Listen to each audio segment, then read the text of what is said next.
I'm analysing Dreamworld's 2013 campaign for the new attraction they were opening called Zombie Evilution, a maze designed by Scaremaster Kevin Hill.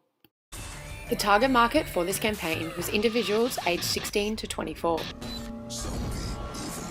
The key consumer insight is that these consumers seek immersive experiences that push their limits while also subconsciously wanting to show these experiences off to their peers. Ultimately, as this was a new product, Dreamworld was seeking to build product awareness. This campaign was run in the lead up to the opening of this attraction, so here are some other possible objectives for this campaign. The campaign uses a one-sided message strategy, and here is a possible message strategy statement. An inherent drama strategy is used to exaggerate the frightening experience this product offers.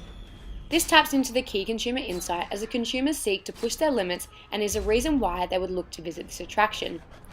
An effective strategy is used as a purely emotional approach is used with the emotion of fear. The big idea of this campaign was to show the product as an immersive, daring experience in a dramatic and exaggerated way. This successfully taps into the key consumer insight. This product is positioned differently to Dreamworld's usual brand positioning, as it positions the product as frightening, daring and thrilling. This is effective for the target market due to the key consumer insight. Here are some possible recommendations for the strategic approach. And here are some possible ways to evaluate the effectiveness of this campaign. One of the most effective ways would be to track the amount of foot traffic that comes through the doors of this new attraction.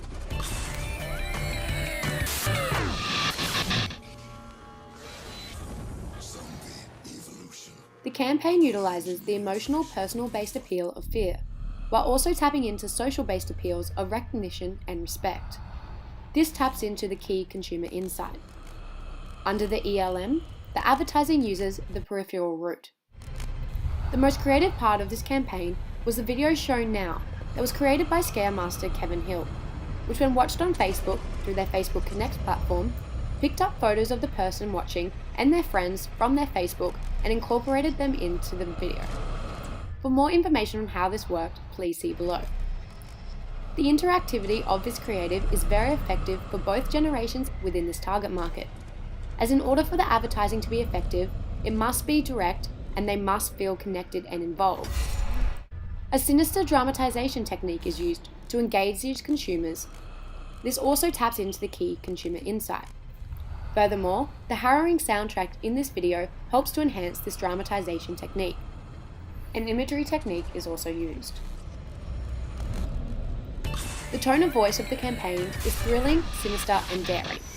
This contrasts with the usual brand personality of Dreamworld, which is more fun, family-friendly and happy. However, this contrast is effective for this target market. While the current creative is effective for the target market, here are some possible recommendations to further tap into the key consumer insight. The campaign utilised television and social media, including YouTube and content posted on Dreamworld's own website. However, mostly it utilised Facebook, with the Facebook Connect component of the campaign touched on previously. While there are negatives to the use of social media advertising, for this target audience it is extremely effective, as consumers aged 18 to 29 are the highest users of social media. Furthermore, this creative use of social media advertising works well for both generations that the target market falls across. Both of these generations are skeptical of traditional media and are much more resistant to advertising due to lower levels of trust in these traditional forms of advertising. Consequently, they prefer to encounter advertisements through sources other than traditional media, just as this campaign attempted to do. The use of social media also taps into the key consumer insight. Despite the effectiveness of social media and some weaknesses to television, it was also included in this campaign as it is still a very effective channel for advertising, even amongst this target audience, due to its high reach and both Generation X and Y averaging between 2 and 3 hours of television daily. While the media channels used were effective for the target audience, one recommendation for the media strategy could have been to include outdoor advertisements, such as small billboards at bus stops for the students amongst the target audience, or in shopping centres to target these individuals outside of the home or the device. To make these more effective, these billboards should be interactive to fully engage the audience and remain creative and direct. However, this would be budget dependent.